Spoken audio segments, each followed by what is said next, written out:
रुपेश, लंबे इंतजार के बाद चुनाव आयोग की टीम ने निरीक्षण भी किया, 2 दिनों का उनका दौरा रहा, अब वो वापस आ गई है और आज प्रेस कॉन्फ्रेंस भी हो रही है। तो लंबे इंतजार के बाद तारीखों का ऐलान आज होने जा रहा है। इस बीच पार्टियों का क्या रुख है, क्या तैयारियां हैं? कई यात्राएं हो चुकी हैं, कांग्रेस की भी यात्रा हो चुकी है, वोट अधिकार यात्रा, बीजेपी की भी सुझाव यात्रा चल रही है। पार्टियां किस तरह से तैयार दिख रही हैं चुनावों के लिए? देखिए, तमाम पार्टियों के जो प्रदेश कार्यालय हैं बिहार की राजधानी पटना में, वहाँ पर चहल पहल बढ़ गई है। जैसे ये सूचना आई है, कार्यकर्ताओं की बाढ़ सी आ गई है। मैं बीजेपी कार्यालय में गया था, मैं संजय झा से मिलने गया था, अभी संजय झा से मेरी बातचीत हुई, जीतन राम मांझी से मेरी बातचीत हुई। जीतन राम मांझी के पास टिकटार्थियों की भीड़, सीटें कितनी मिलेंगी अभी ये घोषणा नहीं हुई है, लेकिन वहाँ पर टिकटार्थियों की भीड़ लग गई है। संजय झा जो जेडीयू के कार्यकारी अध्यक्ष हैं राष्ट्रीय, उनके दरवाजे पर टिकटार्थियों की भीड़ लगी है।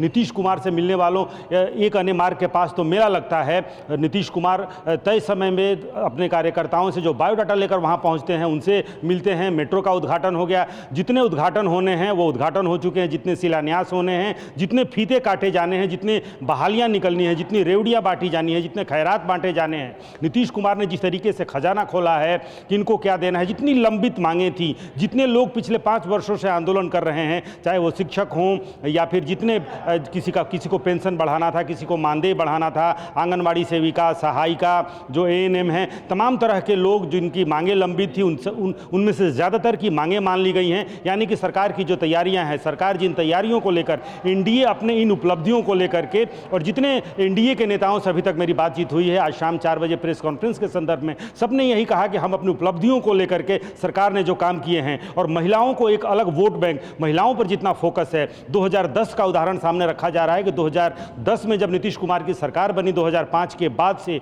दोबारा, उसमें महिलाओं की बहुत बड़ी भूमिका थी और लिहाजा इस बार सरकार महिलाओं पर बहुत ध्यान दे रही है। महिला को एक अलग वोट बैंक के रूप में देखा जा रहा है, लिहाजा महिलाओं के खाते में अब तक 1 करोड़ महिलाओं के खाते में 10-10 हज़ार रुपये दिए जा चुके हैं और ये योजना बनी है कि राज्य के हर परिवार की एक महिला को 10,000 रुपये और बाद में 2 लाख रुपये, अगर उनका बिजनेस स्टेब्लिश होता है तो 2-2 लाख रुपये दिए जाएंगे। दूसरी तरफ आप देखें तो एसआईआर को मुद्दे को लेकर के तेजस्वी यादव और राहुल गांधी, पूरा विपक्ष यहाँ पर एकजुट हुआ था, घेराव हुआ, धरना प्रदर्शन, यात्रा, बिहार बंद का आयोजन हुआ और उसके बाद से फिर तेजस्वी यादव की भी यात्रा यहाँ पर चल रही थी। फिर दूसरे चरण में भी उनकी यात्रा शुरू होगी। एसआईआर का मुद्दा हो या फिर माई बहन मान योजना करके तेजस्वी यादव ने भी घोषणा की है और उनकी पार्टी के जो कार्यकर्ता हैं वो फॉर्म भी फिलअप करा रहे थे।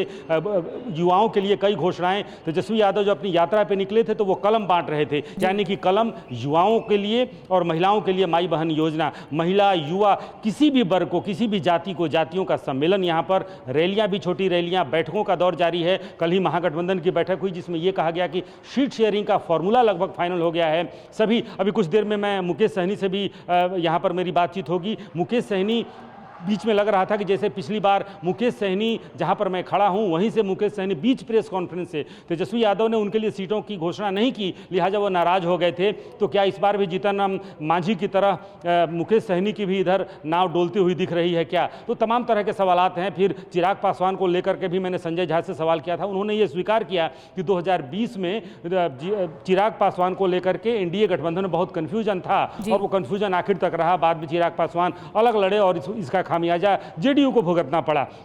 जेडीयू ने स्वीकार किया है कि उनके लिए चुनौती है, लेकिन एक बहुत अहम बात जो संजय झा जो राष्ट्रीय कार्यकारी अध्यक्ष हैं उन्होंने कहा, 243 सीटें हैं, बल्कि प्रो इनकम 7.5 करोड़ वोटर्स भी हैं और 243 सीटें हैं। और बिहार में सबसे बड़ी बात कही जाती है, घटक जो होते हैं, चाहे वो महागठबंधन के हों या एनडीए के हों, ये बहुत मुख्य भूमिका अदा करते हैं। ऐसे में देखना होगा, चुनाव बहुत दिलचस्प होने वाला है। हमारे साथ पीयूष जुड़ चुके हैं, चुनाव आयोग क्योंकि आज प्रेस कॉन्फ्रेंस कर रहा है और ज्यादा डिटेल्स में उनसे जानकारी लेते हैं।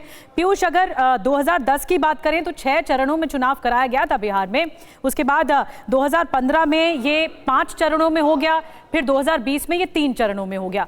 अब पार्टियां मांग कर रही हैं कि 1 से 2 चरण में चुनाव करा लिए जाएं। क्या कुछ लग रहा है आज चुनाव आयोग की तैयारी है? ऐलान होने वाला है शाम 4 बजे।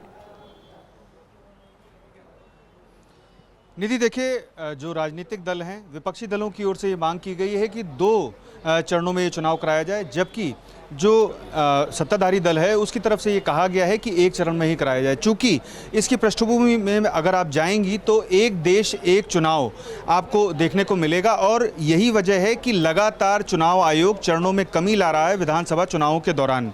तो ऐसी स्थिति में ये माना जा सकता है कि 2 चरणों में ये चुनाव आयोजित कराया जाएगा।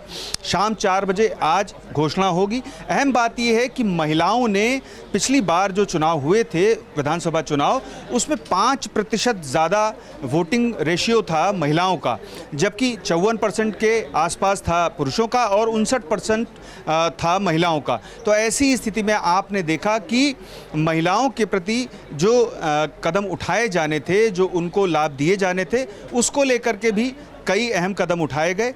और दूसरी तरफ आप अगर देखें एसआईआर की प्रक्रिया को, तो एसआईआर की प्रक्रिया जब चुनाव आयोग के समक्ष पहुंची और चुनाव आयोग ने उसका प्रारंभ किया, उसके बाद मामला सुप्रीम कोर्ट पहुंचा। सुप्रीम कोर्ट के 2 आदेशों के बाद इसमें बहुत सारी स्थितियां स्पष्ट हो गई हैं। हालांकि 7 अक्टूबर को फिर से एक सुनवाई होनी है और देखना ये होगा कि जो विपक्षी दल सुप्रीम कोर्ट पहुंचे हैं वो किस तरीके से फिर नया कोई शिगुफा लेकर के आते हैं या फिर कोई तथ्य सामने रखते हैं जिससे सुप्रीम कोर्ट को चुनावों की घोषणा के बाद हस्तक्षेप करना पड़े।